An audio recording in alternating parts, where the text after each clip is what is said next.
And welcome to another episode of Chords and Conversations with Chris Hludzik and Bryan Brophy. And on today's episode, we are going to be discussing the creative process of songwriting. So with songwriting, everyone has a different philosophy of how they do it. There's really no right or wrong way. It's typically whatever gets you to the finish line the fastest. True. I say fastest because it is important to keep that kind of inspirational spark, and I'll talk about that a little later. We're going to start off with Bryan and what his creative process is. So Bryan, take us through that. Okay, so for me, when I'm writing a song, it happens two different ways. The first way is I'll hear something completely finished in my head. Obviously not the words, but the music in general, I will hear exactly how I want everything to sound. I'll hear the way the drums should sound, the bass should sound, the guitars, everything. And then what I'll do is, jot those things down, use my record app, and then later on, keep that for when I have the appropriate lyrics. Other times, I'll have that plus like a hook or something with a lyric. And then I'll have that, and then I can add to it later. But, some songs for me, they just write themselves. If I just start writing something, it'll just pour out of me. And then other times, it could take several weeks to finish something. It just really depends on the song. And it's been like that from the very beginning. I used to mainly write my songs on piano, and I think I didn't want to drag my piano around with me, so I would play them on guitar instead.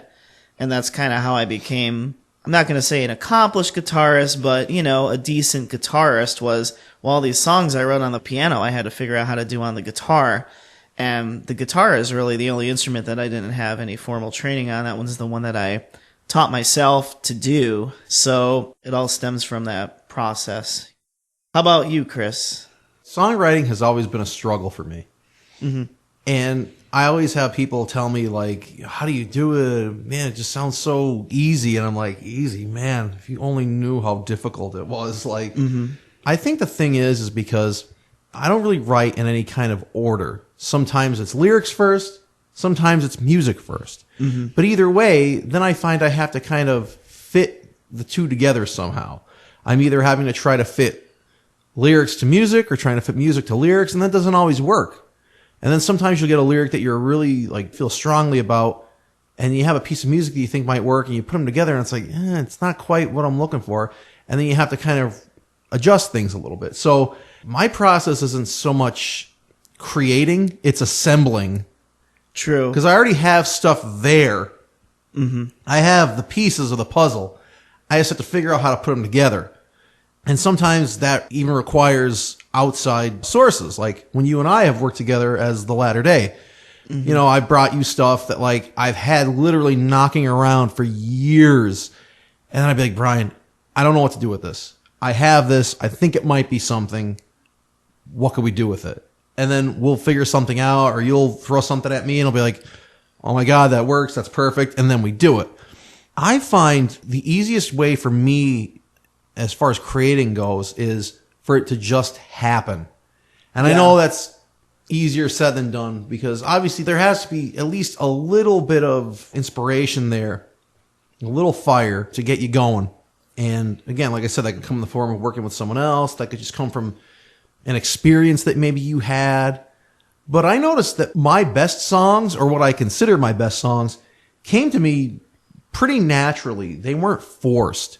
When I first started writing songs, I would sit down with the intention of, I'm going to write a song. And it almost always ends up not happening.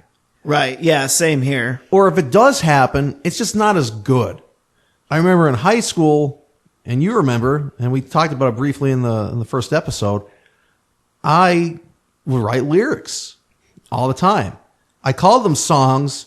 They really weren't songs because I wasn't a musician yet, but I would just write these lyrics. I still have the notebook with all those lyrics in them, and it's just, I look at some of them like, man, I was just so naive. But at the same time, the words were just flowing out of me. I was clearly inspired, but I didn't really know how to put it together at that time. And I didn't really have the concept of how to write a song. Even though I was a huge music fan and I listened to hundreds of songs, I still didn't really get it. And that's something that takes time. Again, like for me, the creative process isn't so much creating as a whole. It's I'll have a little piece of this and I'll have a little piece of that. Maybe this will work here. Maybe I can pull this from here. I'll give you an example. For The Powers That Be, which is the theme song for our podcast. Obviously, the theme song on our podcast is an instrumental version, but there's a vocal on the album version. There's a line, everyone's got a price tag and everyone's for sale and everyone wants to be the chief, but just who's going to hail. That originally wasn't part of the original lyric. That was a poem that I had. And I don't even think I ever showed it to anyone really. Maybe I posted it on MySpace once way back in the day. But I remember that was a line in the poem. And I needed another line to finish The Powers That Be. I needed a last verse. And Powers That Be is a song about kind of, the have and have-nots of the world. And that line just seemed to fit perfectly. So I pulled that line from that poem. I was like, well, no one's going to see this poem anyway. I'll put it in a song. It would do more good in the song than it would in some poem that no one's going to see. Right. And so that's what I did. And I've done that with a lot of stuff of mine. And I don't consider myself a songwriter as much as I consider myself a recycler. Yeah. Because I just have so much stuff that I've had written from over the years. And I used to record riffs and little guitar lines and stuff. I've got so many riffs and stuff I record that I'll probably honestly never do anything with. Because when I first got my recording gear, I would literally just load up a blank cassette in my 4-track recorder, hit record, and just sit there with my guitar plugged directly into it and just riff on stuff and just make up something. Oh, that sounds kind of cool. Let me play that another 5 or 6 times and see if it would lead to something. And again, I find that I'm the type of person when I force myself to try to create, I never get it. I've written some of my best songs on the spur of the moment. Live, which is a song off my debut album, Years in Rock. That was a very spur of the moment song that was inspired by something. It was inspired by when my first band broke up. The drummer, Joe Myers, and I were having a conversation outside the practice space after the band had broken up. And, I was a 19-year-old kid. I didn't know anything. I didn't know what I was doing. And I very naively said to him, what should I do now? And he goes, I don't know, dude. Live. Yeah. And that was how I came up with the song. I went home that night and I wrote those lyrics. That's awesome. And I had it. Now, here's a question for you. When you were writing those songs back in school, when you would show me your notebook with your songs, were they just poems or did you actually have a tune in your head? As far as musically, I knew I wanted it to be something. It wasn't a poem. It was actually I envisioned them as songs. Okay. I didn't really have quite the capacity of how to put them together in a tuneful way. Okay. The stuff was more stream of consciousness, whereas I think now, and maybe you'd agree, maybe you wouldn't, when you start actually writing songs and you learn how to piece a song together, you learn well, this word wouldn't work here. Well, this word would be better to say than this word, or maybe there's a shorter way I can say the same thing, or a more tuneful way I could say the same thing. Whereas back then, I was just whatever I was thinking, that's what came out onto the paper. So I really had no filter. One of the things is, I think as a songwriter, you have a filter, whether you realize it or not. If you want to write a good song, you kind of restrict yourself in certain ways. And that's not a bad thing. A lot of people think restricting yourself in a creative way is a bad thing. I personally don't think it is.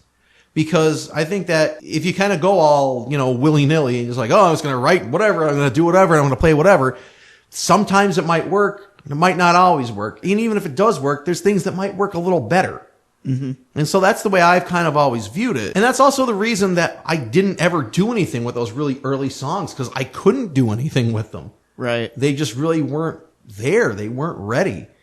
And it was me at a different time. Before I even played guitar, before I even knew how to record. Right. After I knew how to play guitar and record, then I was oh, okay, this is how you put it together. This is what works. This is what doesn't work. This is what you shouldn't do. So for me, creating wasn't so much a mental thing, but it was also a technical thing, because then it also became about, well, how do I translate this? How do I record this? How do I perform this? What's the most effective way to perform this or record this? And so it became more than just, creating and writing a song. It became kind of more technical, I guess, in a certain respect. Some of the best stuff I wrote was some of the simplest stuff I wrote, honestly.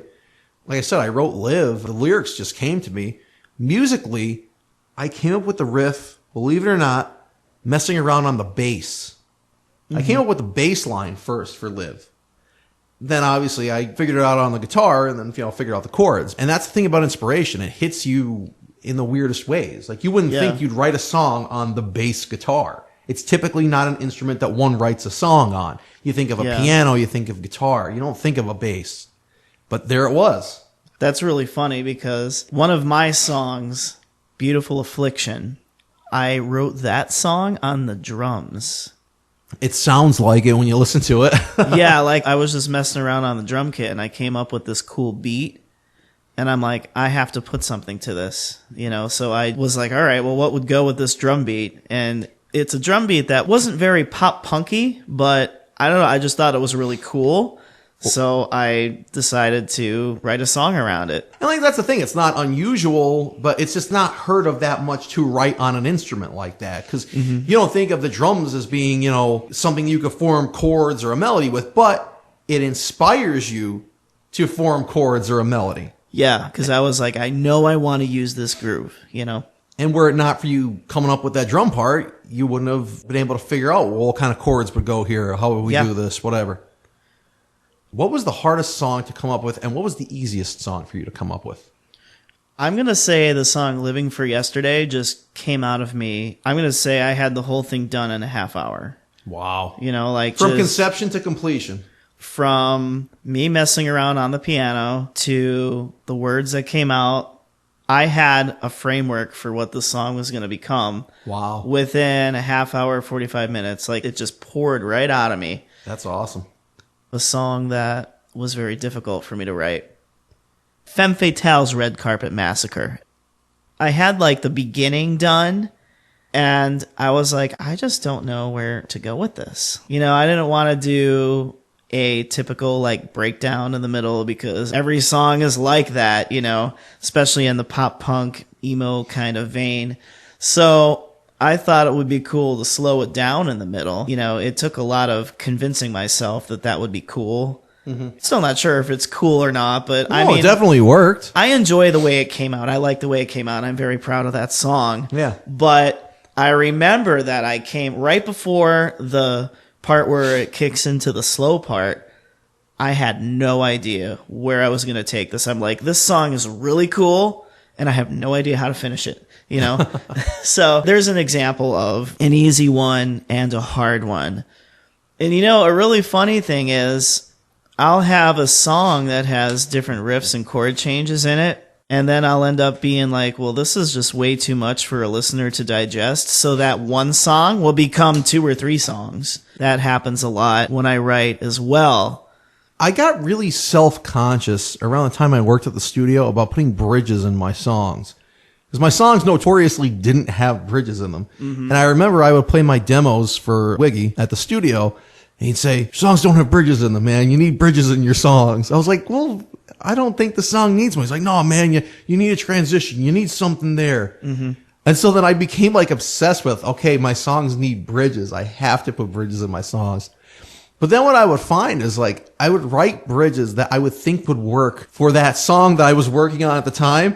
And then I would say, this would actually work better with this one that I've got over here. Right. So I would end up shifting from working on this song to going to a completely different song.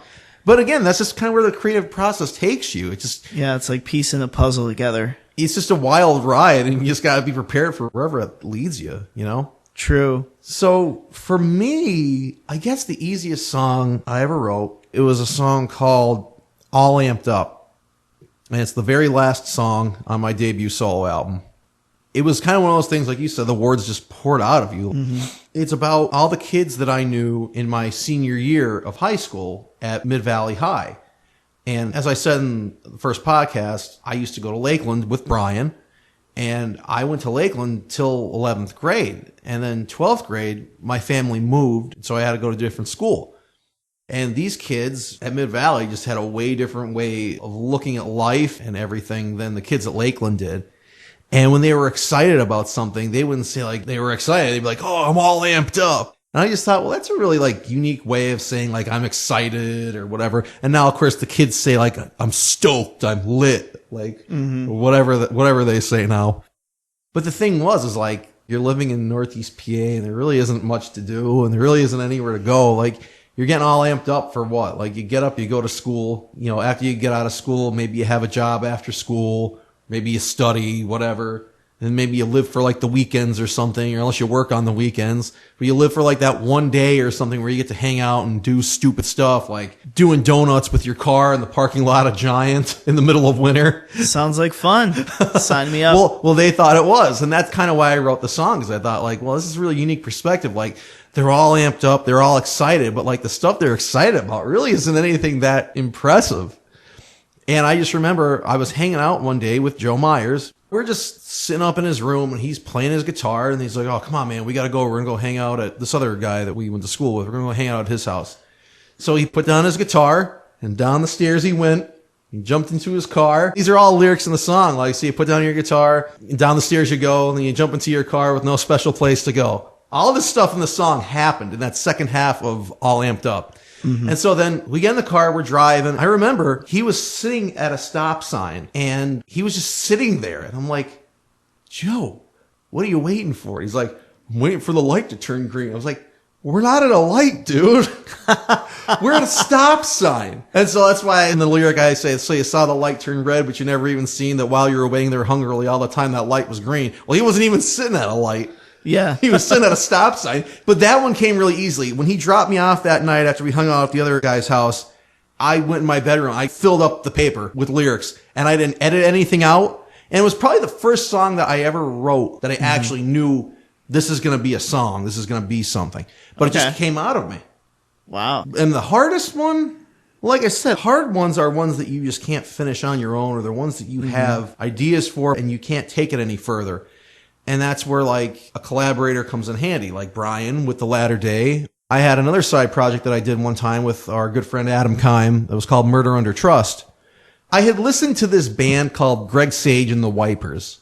So Greg Sage and the Wipers were a Northwestern punk rock band that were a big influence on Nirvana. And I really liked the Wipers stuff, and I thought, I want to write stuff like this. It would just be a fun project to do.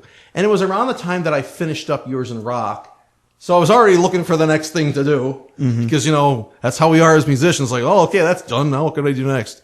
And of course, as you get older, you learn, okay, take a break for a little bit, recharge the batteries. And that's another part of the creative process is you got to recharge the batteries a little bit. I remember having these goth rock riffs, and that's how they were labeled in my computer, like goth rock riff 1, goth rock riff 2.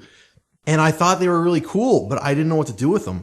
I got together with Adam Kime, and he helped me flesh a bunch of them out, and they were really cool. And I was like, all right. And so we did a side project called Murder Under Trust. Had it not been for Adam giving me that inspiration to finish some of them off and him helping me to finish some of them off, I don't think that those songs would have ever seen the light of day. They would have still been in my computer as goth rock riff 1, 2, and 3. Yeah. Now, how about when you are recording your demos? How does that work for you? Because I know for me, when I get a song fully written and I'm like, all right, I'm ready to demo this thing. Do you get in the spots where it's like, oh, this really doesn't work here? And then you have to kind of like rework things? Because that happens to me a lot. Well, that's why you demo, so you know what to do. And like, I don't really hear of a lot of people doing demos or anything like that. Or if they do demos, it's like the song's pretty much already done. Yeah. And it's just like kind of a rough vocal or something. It's like, well, it's really not a demo. Like everything's kind of there already. But like, to me, a demo could range from anything just being like acoustic guitar and vocal, just to kind of get the pattern of the song down. Or it could be a little more fleshed out. Like you could have bass on it. You could have keyboard on it. You could have drums on it. My early demos would have a drum track that you used to play to. I remember that. I had this old Casio keyboard. I still have it. As cheesy and crappy as they sound, I liked some of the patterns on it. And I would use that as my drum track. And then I would lay down a guitar. Then I'd lay down my vocal. And then if I wanted to do a bass or something or a keyboard, I would do a bass or a keyboard. So even my demos were generally, you would listen to them and it was pretty much the song. But there were instances where like I would try little things. And if they didn't work, like, well, that doesn't work. Like for instance, in the song Friend on my first solo album, on the demo of it, I have shakers. And it didn't really add anything to the song, so I took them out. I was like, it doesn't really add anything. It doesn't really take anything away, but it doesn't really add anything. It's like, I don't need these. Yeah. And then there were some songs where I would do a bass line, and, the demo, you just tend to kind of just go with the root chords and just play along, But you kind of want to gussy it up a little bit for the final version. So my changes between my demos and my finished versions, they're subtle, but they're enough to make a difference. But that's the reason you do demos as a songwriter, is because you want to see what works, you want to see what doesn't, and you want to see if there's anything you could kind of modify. And for me, it was just like modifying stuff. I have this thing where, like, when I have a song, it's fully written, words and music, and I know the changes, I know the pattern. I already have in my head that song fully arranged. I don't know if there's a name for that, but I have that, whatever that is. Yep. I see the song as I'm doing the demo. Because once I have it written and once it's all set up, it's like, okay, this is where the song is going. And that's kind of why, like, when I'm producing the stuff, like the stuff we work on especially, that's why I'm kind of like, if I want something just so, like, I have to have it just so because that's the way I saw it. It's like, well, we got to do it a little better. And, like, because, like, I recorded drums and, like, you'll record, like, a killer track, but I'll be like, it's not quite there. Let's try it again. And you begrudgingly do it. Yep. But you do it, and then you agree with me, like, yeah, that was better than the last one. That's what it is for me. It's just about tweaking, not so much about adding or taking away. Sometimes adding and taking away, but mostly just like little adjustments. How about you? So when I demo, I kind of think of them as scratch tracks. So what I'll do is I'll record a scratch guitar and a scratch vocal, and I'll kind of use it. I'll tweak things a little bit. Usually with the vocals, when I'm writing the lyrics, if something's like just not coming out of the mouth right, I might change a word here or there and things like that. Or I just like might change up like a rhythm to kind of fit with it. But what I'll do is I'll use those same tracks later as the scratch for the actual song itself. It'll be the same project file and everything. I'll just add to it and change things if I need it, That's typically the easier way to do it too. I mean, unless you have your demo recorded just on the voice recorder app on your phone. I've certainly done that before too, but like if you're already recording on like a multi-track device or you're recording into a multi-track recording program on your computer, it's like, well, you've already got a foundation laid here. You just build on top of that. And I've certainly done that with a lot of my songs. Right. So it's not unusual to do that. And I mean, sometimes it actually works out a little better because you're actually playing back to what your original intent was. And maybe in that way, it kind of helps keep the song a little more pure. Yeah. I know for me, over the years, my demoing process has changed dramatically. I used to do it on this little handheld tape recorder with those little tiny tapes. I have all kinds of piano riffs and, vocal things and everything. And then I have another cassette player that has tapes among tapes among tapes of just riffs from when I was like noodling around or whatever. Yeah. And I'll go back and I'll listen to those still. Was there anything salvageable that might be good for something I'm working on? And every once in a while there is. Like, I'm like a hoarder with lyrics and riffs and things like that. Well, I am too. Last year when the pandemic started, we were all sitting home. We couldn't go anywhere, couldn't do anything. So I pulled out all my old tapes that I had just like riffs recorded on, and I just transferred them all. Mm-hmm. And like I went back and listened to them. I was like, there's some like okay stuff here, but a lot of it's like, eh. Right. But again, that's part of that creative process is you have to go through a lot of crap to get to the good stuff. You don't just hit record the first time and come out with gold. Like, there is so much trial and error in songwriting. That's why I said in the beginning, like, people will come up to me after shows and be like, oh man, your songs are great. Like, man, I wish I could write songs like that. Or I wish it would be that easy for me. It's like, dude, this is not easy. If you knew what it took for me to get from point A to point B with this song, man. But another thing I wanted to touch upon on the creative process is, I think you could agree with me on this. You have to get that idea down as soon as you get it, or else you lose it. Yep. Because for as many good songs as I've written, my best stuff is stuff that I've forgotten.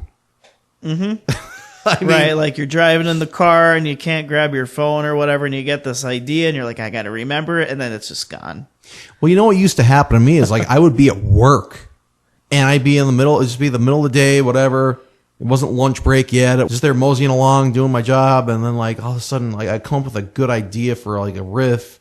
And you try to like keep humming it in your head to remember it, but then somebody will say something to you and you'll be like, what? And you'll forget it, and then it's gone. Or you'll have a lyric and you'll try to like keep saying it to yourself to remember it, and you'll try to come up with some kind of cadence so that you remember it, and you usually just end up forgetting it. I had 2 instances where I was able to catch it. One was when I wrote a song called For Mercy, which is on my second solo album, Dissonance Meets Harmony. I worked at a street department for a borough called Dixon City in Pennsylvania. And I was on the recycling truck this day. And we were at a stop. The driver stopped to talk to a resident about something. They had a question or something. You know, old people are always like, oh, what day do they pick up this? Blah, blah, blah. He was there for 10 minutes trying to explain something to them. I'm there. I'm in the truck. I'm just waiting for him. And all of a sudden, I got this idea. I was like, oh, my God, I have a lyric. And we had nothing in the truck. I wanted to write this down. And this is before the days of like, I didn't have a smartphone yet. I didn't have anything. I don't even think I had a cell phone yet. And so all we had in the truck was this old pencil that like barely had a point on it. And he had some paper towels. And I was able to scrawl out the first verse and part of the chorus. And I had that, and I was able to go home and finish it off. Oh, that's good. Another time was a song off my debut album, and it was a song called What Good. And I remember, not to sound vulgar, but I was on the crapper. For whatever reason, when you're on the toilet, you have these thoughts about mortality. At least I do. I don't know. Maybe because I think if this is where I end up, like if this is where I die, like some kind of Elvis scenario or something, the king's going to die on his throne. But I started thinking about like, how do people remember you when you're dead? What do you leave behind when you're dead? You know, you have a tombstone when you're dead. So I started thinking, you know, if life was so simple that a rock preserved your name, would you bother with this struggle to stake your worldly claim? I was like, oh my God. And so I finished up my business, and then I went in my room and I started writing the song, and it just came to me like that. But it just goes to show you, like, inspiration can strike at the strangest places. You could sit in front of a computer or a typewriter, your phone or whatever, for hours on end, not come up with anything. The second you put it down, the second you walk away, you'll think of something, and it'll be too late. Mm-hmm. And it's so important to keep that spark so the inspiration can build up into something bigger. That's the way it is for me anyway. Mm-hmm. Things have changed a lot the way I do my writing. I used to think like, all right, this is the time I have to sit down and write a song. And then I would be like, you know, nothing. So anymore what I do is I kind of just sit down at the piano or at my guitar, and it's usually in my front room there with the bay windows, because that's like my area. Like I meditate there, I do yoga there. So like that's my little space. I'll just sit with my guitar and I'll just noodle without any intention of writing a song. Like just, oh, I'm just gonna, you know, keep my fingers calloused up good, you know, or whatever. And sometimes, you know, I come up with something, and other times I don't. Or I come up with something that could be developed later. I'll grab my phone, you know, I'll play something out. Or the worst is when I'm in the car and I'm driving, and, you know, you don't want to play with your phone while you're driving and stuff. I'll get a song or a verse or whatever just in my head, and I'm like, I have to figure this out. I can't write this down. I can't do anything. So I'll take out the record app and I'll just start like humming or mumbling or whatever. Yeah. With the song in my head, right? Bailout lyrics, it's called. And I'll go back and I'll listen to it later, and I'll be like, I don't even know what this was supposed to be. Like, to me, it sounds like ba ba ba da ba ba ba ba. And like, what is that even? Like, what? And it's very frustrating. Yeah. Oh my God, that's funny. So when I started collaborating with you, I was very selfish and very protective of my songs and my lyrics. And I remember I had a really hard time collaborating. And I don't even know if I ever told you that. Like, it was very hard to like give up a song for something, because I was like, well, this is the only thing like I'm used to. I'm used to like doing this myself and everything. And my songwriting abilities have changed since working with you, because you have such a different way of doing things. Yeah. I know that now when I go and sit down to write a song, I have more tools at my disposal from working with you. You know what I mean? So even when I do write things that are not latter day stuff, Usually I'll be like, what would Chris say about this? That's another thing about the creative process is you need feedback, whether if it's someone you're working with, even someone that doesn't really know much about music. And in fact, they might be the best people to talk to. Like, I'll bounce stuff off my brother. He's a music fan, but he's not a musician. He's not deep in the weeds like we are. You know what I mean? So like, he can look at it a little more objectively. And it's nice sometimes to get feedback and kind of see where you're at, because I think sometimes as a musician or as a creative person, you get so caught up in your own process that you kind of forget, like, I dig this, but would other people dig this? Right. And I try to always write from the perspective of, I'm not writing for me. As a songwriter, you kind of are writing for yourself, but I think of it in terms of, if I were a music fan, if I were someone just coming into the record store off the street and I heard this song playing in the record store, would it make me want to buy the album? Or if I heard this song on the radio, would I be like, oh man, that's really good, I want to check this guy out? That's what I think of, because when I listen to music, that's what I'm listening for. I'm listening like, does this speak to me? Does this make me feel the way I want to feel? Or is the intent of this what I would like? And I think a lot of songwriters get caught up writing for themselves. But then I think you could also get caught up writing for other people too. And I think what it is you have to kind of find that happy middle, whatever that is. And I don't really think there is a definitive answer on what that happy middle is. You just keep writing and keep creating and hope that you come up with something that you're happy with and that other people will also be able to relate to, or at the very least enjoy. Right. I know for me, as a songwriter, I started off writing very specific personal songs, almost like a diary. And I always used to put little cryptic messages in my songs, if it was about a person or about a specific event that I went through or whatever. And I know for me, just from working with you over the years, you were the complete opposite. You were very not personal. And I started straying away from the personal stuff. And while the songs still do speak to me and come from my soul and things, I write them in such a way that somebody else might be going through a similar thing, but there aren't so many little minute details that it doesn't resonate with them. So I try to make it more ambiguous so that more people can relate to this thing that I'm going through, but I'm not giving you all these specifics because I want there to be enough ambiguity that you can relate this to your situation too. I've never been a fan of music that was too preachy, or they were kind of talking at me, not talking to me. I like to write things that people can relate to. Again, I'm thinking about the layperson on the street. If they're listening to this, they don't care about me. They don't know me. They don't know my struggles. They don't know what I've been through. They don't know the things I've experienced. They don't know the people I know. So what do they care? But if I could put it in a way where they can maybe tap into, like, yeah, I know what he's talking about. I'm going through that. Or, oh, I know somebody that's going through that. That, to me, is what makes a really good song. Can you relate to it on a human level? You could like the music and hate the lyrics. And the same token, you could hate the music and love the lyrics. Yeah. I think as a songwriter, your job is to kind of marry the two the best you can, and hopefully you come up with something that people like. I know for me, I always think, if someone is listening to this, is it going to resonate with them or not? This resonates with me, but is it to me that someone else can't be like, oh yeah, I get that, Yeah. I think that's as good a place to end it as any. Bryan and I discussed the creative process, the differences and similarities in our individual creative processes, and what we feel works best in creating a good song. Again, as I said in the beginning, there's no right or wrong way to write a song or create really anything. So with that being said, I'm Chris Hludzik. And I'm Bryan Brophy. And this has been Chords and Conversations, and we'll talk to you again soon. The Chords and Conversations podcast was conceived and produced by Bryan Brophy and Chris Hludzik, and engineered, edited, mixed, and mastered by Chris Hludzik.